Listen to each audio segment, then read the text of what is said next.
The whole women going for the guys in the top 10 or 20% thing isn't pure nonsense, man. It's something a lot of us have seen our whole lives. And while it's something guys can work around in real life, when it comes to online dating, it's a little tougher, which is what the woman in today's video had to sort of learn the hard way. So let's get into the mess. Okay, story time. This is how I came to realize that I too am picking the top 10% of men, right? So I always thought that, but I'm not one of those women. I don't pick the top 10%. I go for character, I go for men that are a bit eccentric.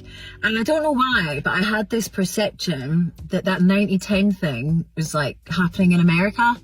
And not here. Well, trust me, if you're in Glasgow, there is a 10%, and I'll tell you how I came to find out about this. So basically, it was 2 years ago, and I was it was my boss's hairdresser. Okay, we never met before. We kind of clicked, and we were bonding over the fact that we were both kind of in this dystopian world of dating and dating apps. And she goes, "Oh my god, you need to see this forum, right?" So you've all heard of the forum. It's are we dating the same guy? Okay, which, to be fair, I know it's become a bit of a blacklist for women now, but at that time it was like genuinely a safeguarding forum.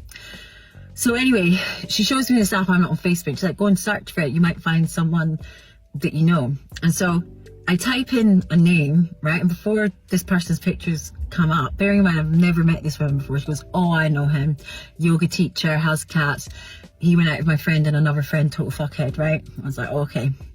So I look at this forum and I paused for a moment. I was blown out of the water, right? I was like, I've been on a date with him, matched with him, all my friends been on a date with him. And you know that way that suddenly all the slots started to click into place. And I was like, oh my God, we're all dating the same guy. And it's like, no wonder these men are behaving so fucking badly, because they have so much access to women. And I'd just like to add, by the way, that see when you match, this is an anecdote, this is a made up example, but see when you match with a guy called Gary who's from East Kilbride and he works at a local secondary school and he wears a check shirt and likes playing the guitar, I don't think that Gary is in the top fucking 10% of men. He seems quite normal and ordinary to me, and it turns out he's in the top 10%, okay? So the thing that I'm trying to reinforce here is that there's this idea that women deserve what they get, that they deserve to be treated badly and used and all that. And I can't stand for it anymore, because I don't think women are doing it in any way deliberately. Like I've always said, these apps are designed to just completely fuck all of us. And for those of you out there, like, you know, these men are behaving so badly, right? They are treating women like prostitutes, and us women have to protect our bodies. The 10% of men out there that are doing this, use a brothel if you've got an appetite for sex. It's so fucking wrong to emotionally mislead a woman and spend 6 weeks dating her and then just discard her into the gutter after you've had sex with her. That's fucked up.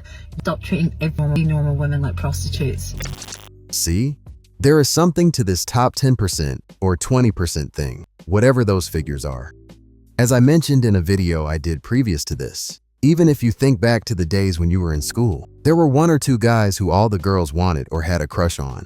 And honestly, it's not that different in the real world. I don't know whether it's really the top 10 or 20% of guys that all women want, but it's no secret that there's a small percentage of men that women seem to gravitate towards. Still, I maintain that the top 10 or 20% of guys thing is something that's mostly true when it comes to online dating. Because when you meet people in real life, you have more of a chance to make an impression on a woman you're interested in. I agree with what she said in this video though, in that women aren't choosing these men on purpose, but there's something about these guys that just attracts them, and it's not always about how much money's in their bank account. When it comes to attraction, women are more complex than men, as they tend to look for multiple things in a guy, whereas men prioritize a woman's physical appearance, and everything else comes after that. Her recommending that these guys use hookers or whatever if they want sex is kinda silly, and just goes to show how some women don't pay attention to what guys want. Sure, these guys could go to a brothel or whatever, but when a guy's clapping cheeks, a big part of it is knowing that the girl you're with actually wants to be there and has a desire for you, which isn't something you can really get when you're paying for some ass. The small percentage of guys who are getting all the attention on dating apps don't really have an incentive to settle down. Why would they? They're living their best life right now.